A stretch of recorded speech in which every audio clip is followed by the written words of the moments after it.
C'est l'heure du bilan pour la mission d'observation de la CEDEAO en Côte d'Ivoire.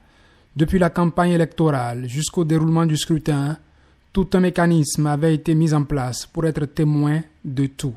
Les violences qui n'ont pas manqué dans plusieurs localités du pays, malgré les démarches faites pour amener les différents acteurs politiques au dialogue et toutes les missions de l'organisation sous-régionale pour un scrutin apaisé ont été retracées dans la déclaration du chef de mission avant une synthèse des observations du jour du scrutin. La mission a noté une participation mitigée dans les parties méridionales et centrales et une participation relativement élevée dans le nord du pays.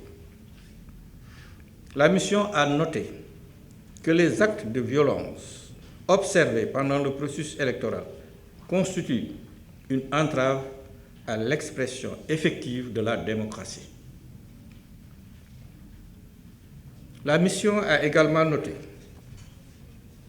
que le processus électoral, en l'absence de dialogue, pourrait affecter la cohésion sociale dont le peuple ivoirien a besoin pour faire face aux défis sanitaires et de développement du pays.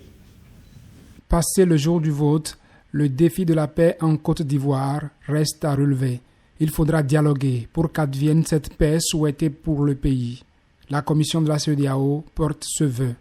Et que la paix tant souhaitée par la commission de la CEDEAO et toute la communauté entière rayonne sur la Côte d'Ivoire pour permettre aux acteurs politiques de travailler sans désemparer sur les facteurs essentiels du développement pour l'épanouissement des filles et fils de Côte d'Ivoire et de toute la région. À cette œuvre de paix, la CEDEAO appelle non seulement tous les acteurs politiques, mais aussi toutes les institutions impliquées dans le processus électoral.